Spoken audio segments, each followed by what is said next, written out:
आबिश भाई साहब, पहले तो ये बताइए कि रोड सेक्टर का हम मुकाबला नहीं कर सके और उसको रियलाइज़ नहीं कर सके। सही तख्त साहब कह रहे हैं, वक्त के साथ उसकी ज़रूरत को महसूस हम नहीं कर सके कि भाई रोड सेक्टर डेवलप हो रहा है तो हम हमारी आमदन में कमी वाक़ हो जाएगी। लेकिन इसके बावजूद जो मेजर रूट्स हैं उस पर तो बहरहाल फिर भी अच्छा जो क्लाइंटेज है वो मौजूद है या पैसेंजर मौजूद है। और जो है वो रेलवे के पास अक्सर औकात तो कई महीनों में बुकिंग नहीं मिलती पैसेंजर्स को, 2-2 हफ्ते पहले से बुकिंग बंद हो जाती है। तो क्या आप समझते हैं कि ये एक ऐसा मेजर फैक्टर है कि जो उसकी आमदन में फ़र्क डाला है उसने? तो जब ये वजारत बन गई तो वहाँ पे हुकूमत के पास जो भी हुकूमत होती थी उन वजारतों में अपने मनपसंद अफराद को अपॉइंट करने की एक लिबर्टी मिल जाती है। और हमने देखा कि टीआईए हो, रेलवे हो, स्टील मिल्स हो, तो यहाँ पे लोअर वेजेस से लेके जो आपकी हाईएस्ट पोजीशन है, ये सारी की सारी मुख्तलिफ जो सियासी नवासियात का एक जरिया जो है वो बनी रही। उसके बाद अगर इसमें हम थोड़ा सा जो रेलवे यूनियन किसी ज़माने में जो एक्टिव थी, बहुत पॉजिटिव रोल प्ले कर रही थी, लेकिन फिर हमने देखा कि जैसे पूरे मुल्क में ये जो लेबर यूनियंस थी, जब इनका डाउनफॉल शुरू हुआ तो वो यूनियन जो थी वो सिर्फ बारगेनिंग एजेंसी अपने मफादात के लिए बन के रह गई। और ये वजारत के लिए और जो यूनियन के जो स्टाफ होते थे उनके लिए बड़ा आसान हो गया कि बस आप चंद जो मंजूर नज़र अफराद हैं उनको आप राजी कर लें और बाकी जो है जो मर्जी होता रहे। और ये एक हमारे डिके का सवाल का एक जरिया बना। अब रेलवे जो थी वो रोड का मुकाबला तभी कर सकती है, यानी पूरी दुनिया में देखें, अगर आप वेस्ट में जाते हैं तो लोग अंडरग्राउंड में या रेलवे में सफ़र करना क्यों पसंद करते हैं? क्योंकि उसकी रिलायबिलिटी होती है कि आप लंदन से मैनचेस्टर जाना चाह रहे हैं तो आपको पता है कि बाय रोड आपके 4.5-5 घंटे लग सकते हैं, ट्रेन जो है वो ठीक 3 घंटे में आपको पहुंचा देगी। और अगर उसका 9:01 का टाइम है तो 9:01 पे वो चलेगी और ठीक 12:01 पे आपको मैनचेस्टर पहुंचा देगी। और आप ये भी देखें कि रेलवे जो है बाहर दुनिया में रेलवे टिकट जो है वो अमूमन आपके बाय रोड ट्रेवल से महंगा होता है अगर आप उसको एडवांस में ना खरीदे। इसकी रिलायबिलिटी और इसकी जो इफेक्टिवनेस की वजह से है। पाकिस्तान में ये दोनों चीज़ें जो हैं ये कंप्रोमाइज़ हो गई। जो उसमें तवील डिले आना शुरू हो गए, जो रेलवे के अपने, जैसा कि सईद साहब ने फरमाया कि एसेट्स को ठीक से मेंटेन नहीं किया जा सका। और जो तीसरी इंपॉर्टेंट चीज़ इसमें जो कि लोगों को जिसमें रिसेंटली रेलवे से बदल किया वो पिछले चंद सालों में आप देखें कि कितनी ट्रेन जो है वो डी ट्रैक हुई। यानी अगर आपके ट्रैक जो है उनकी प्रॉपर मेंटेनेंस नहीं है और वो हफ्ते में 2-2 दफ़ा जो है वो ट्रेन जो है वो उल्टना शुरू कर देंगी, तो जाहिर है कि वो जो सेफ्टी पॉइंट ऑफ व्यू है उसने भी लोगों को डिटर किया। और जो हमारा फ्रेट है, जाहिर है कि जब ये सारा कुछ हो रहा था तो फिर फ्रेट जो है वो अल्टरनेटिव मींस के जरिए जाना शुरू हो गया। और हमने देखा कि वो सारी चीज़ें जो कि शायद बाय रोड जिनको ट्रांसपोर्ट नहीं किया जाना चाहिए था, जो डेंजरस गुड्स के, हजार्डस गुड्स के ज़िम्मे में आती हैं, आबादी में से उनका गुजारना, खा वो आपका ऑयल है, आपका डीजल है या और इस तरह के बहुत से केमिकल्स हैं, तो वो सारे भी अब बाय रोड आना शुरू हो गए क्योंकि रेलवे की रिलायबिलिटी और रेलवे की सेफ्टी जो है वो बजाते खुद एक सवालिया निशान बनती चली जा रही है। मगर इसमें आबिश भाई साहब, हुकूमतों की रिलक्टेंस क्या होती है? अगर आप प्राइवेट सेक्टर्स को ज़्यादा इनवाइट करें और ट्रेनें उनको चलाने दें, इंफ्रास्ट्रक्चर आप दें और प्राइवेट ट्रेनें चलाएं, कुछ तजर्बे हुए भी हैं, तो इसमें आपके ख्याल में कुछ रिलक्टेंस रहती है हुकूमत की? देखिए, अगर पाकिस्तान के कॉन्टेक्स्ट में देखें तो कोई भी वजारत जब खत्म करेंगे तो पहले तो आपको एक वजीर जो है कैबिनेट से वो माइनस करना होगा, फिर हो सकता है एक स्टेट मिनिस्टर जो है वो माइनस करना पड़ेगा, फिर एक फेडरल सेक्रेटरी जो है वो माइनस करना होगा, फिर कुछ एडिशनल सेक्रेटरी और जॉइंट सेक्रेटरी जो है वो माइनस करना होंगे। उसके बाद वो सारा जो एक आपका प्लेटफॉर्म है यहाँ पे कि लोगों को एम्प्लॉय किया जा सकता है, वो हुकूमत के हाथ से निकल जाएगा। उसके बाद अगर आपको कोई किसी को वीआईपी ट्रीटमेंट देना है, वीआईपी प्रोटोकॉल देना है, तो वो माइनस हो जाएगा। तो ये सारी वो चीज़ें हैं जो कि एक स्टेटस को का जरिया बनती हैं। और प्लस जो इसमें मुख्तलिफ कॉन्ट्रैक्ट्स जो हैं वो दिए जाते हैं, वो खाने से लेके कि वो स्टेशन पे किसके पास स्टॉल्स होंगे, ट्रेन के अंदर खाने का कॉन्ट्रैक्ट किसके पास होगा, मेंटेनेंस का कॉन्ट्रैक्ट किसके पास होगा, सामान की जो वहाँ पे पोर्टर्स हैं उनका कॉन्ट्रैक्ट किसके पास होगा। तो ये जाहिर है कि 10,000 चीज़ें हैं जो कि कोई भी जो एक सियासी सेटअप होता है या गैर सियासी भी हो, उसमें हुकूमत की ये टेम्पटेशन होती है कि सारा कुछ उनके हाथ में रहे एटलीस्ट। और मैं जरूरी नहीं कि उसमें कोई बदनीयती का आंसर शामिल हो,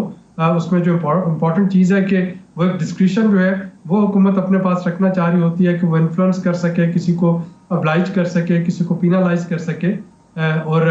यूं ही वो मिनिस्ट्री खत्म होती है तो ये सारी चीज़ें हुकूमत के हाथ से निकल जाती हैं। तो इमेजिन करें कि क्या इस वक्त आपके जो 2-3 प्राइवेट बस सर्विसेज वाले हैं, और मैं नाम नहीं लूँगा, जो लाहौर इस्लामाबाद या लाहौर कराची, तो आप उनकी वजारतें बनाना शुरू कर दें कि जी ये मिनिस्ट्री फॉर फलां बस सर्विस है और ये मिनिस्ट्री फॉर फलां बस सर्विस है, तो वो नहीं चलेगी। जाहिर है कि आपने, जैसा अभी सईद अख्तर साहब ने फरमाया, आप एक इंफ्रास्ट्रक्चर देते हैं और उसके बाद प्राइवेट इन्वेस्टर जो है वो आए, और हमने देखा कि बस के सफर में लग्जरी बसेस का जो कॉन्सेप्ट शुरू हुआ, और अब बहुत से लोग जो हैं वो हवाई जहाज की बजाय शॉर्ट डिस्टेंस के लिए आपके वो प्रेफर करते हैं लग्जरी बस में जाना। तो ये कंपटीशन इसमें बढ़ता है। रेलवे में बदकिस्मती से ऐसा नहीं हो सका। फिर जो फ्रेट की जब बात आई तो हमने अल्टरनेटिव बहुत से क्वासाई पब्लिक सेक्टर में लॉजिस्टिक कंपनीज जो है उनको तो प्रमोट कर दिया, लेकिन रेलवे जो है वो इग्नोर होता रहा। तो वहाँ पे भी एक कंपटीशन जो है वो आ गया कि वो फ्रेट की वजह से ही शायद रेलवे को प्रॉफिटेबल बनाया जा सकता था, वो भी पॉसिबल नहीं हुआ। तो ये एक से ज़्यादा फैक्टर्स हैं और एक से ज़्यादा स्टेक होल्डर्स हैं जिनके अपने अपने इंटरेस्ट, और मैं दोबारा दोहराता हूँ कि ज़रूरी नहीं कि वो वेस्टेड इंटरेस्ट ही हो, लेकिन जो भी उनके अपने अपने इंटरेस्ट हैं उसकी वजह से रेलवे बतदरीज ज़वाल पजीर होता चला गया।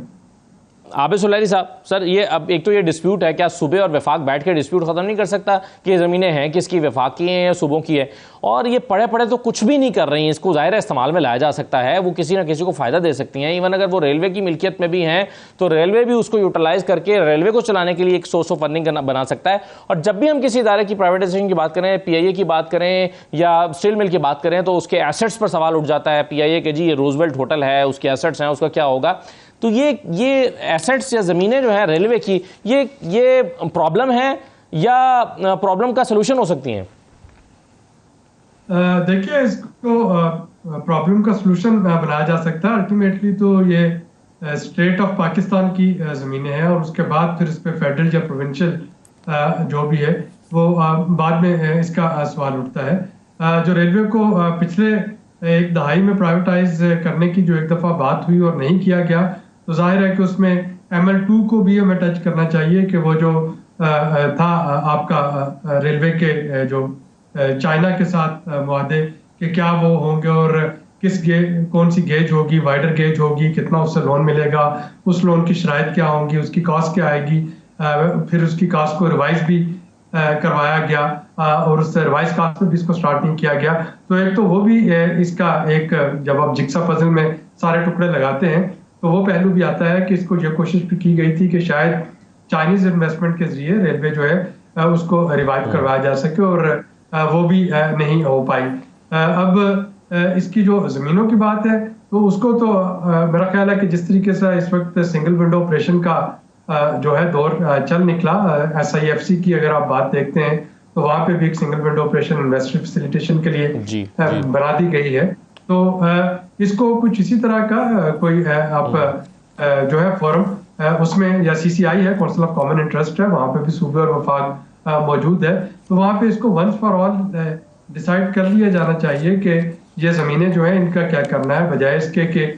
वो डिस्प्यूट का शिकार रहें या वो आप उसको किसी मकसद में ना ला सकें। रेलवे की ओवरऑलिंग के लिए हमें मिनिस्ट्री या डिपार्टमेंट चाहिए होगा इंफ्रास्ट्रक्चर को मेंटेन करने के लिए, जिसका काम वही हो जो कि सिविल एविएशन का काम है कि आपका वो रनवे को देखे या आपके एयरपोर्ट्स को देखे। लेकिन उसके बाद हमें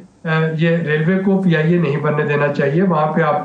प्राइवेट सेक्टर को इन्वाइट करें, वो अपने लोकोमोटिव लेके आए, वो अपने फेयर लेके आए और उसको चलाने की कोशिश करें। जो फ्रेट है, फ्रेट को हमें देखने की ज़रूरत है कि उसको किस तरीके से दोबारा अट्रैक्टिव बनाया जा सकता है और कौन से वेस्टेड इंटरेस्ट हैं जो कि ट्रांसपोर्टेशन सेक्टर में जो जिनकी वजह से रेलवे जो है वो काम नहीं कर सकी फ्रेट में, तो उसको बढ़ाने की ज़रूरत है। अगर आप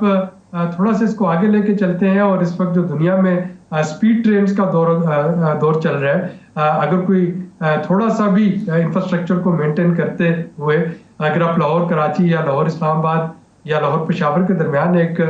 स्पीड ट्रेन जो है वो इंट्रोड्यूस करवाते हैं, तो मेरा नहीं ख्याल कि वो नुकसानदेह सूरत हाल होगी, बल्कि आप देखेंगे कि एयरलाइन जो है उनको मुसीबत पड़ जाएगी कि वो उस एफिशिएंट ट्रांसपोर्ट सिस्टम के साथ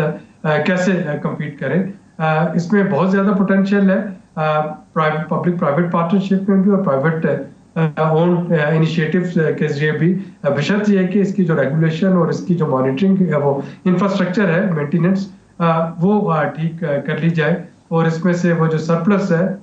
एम्प्लॉयज़ का हम देखें या डेड एसेट्स को देखें और उनको निकालें, और जो इस वक्त पोटेंशियल एसेट्स हैं उनको हम प्रॉफिटेबल बनाने की कोशिश करें।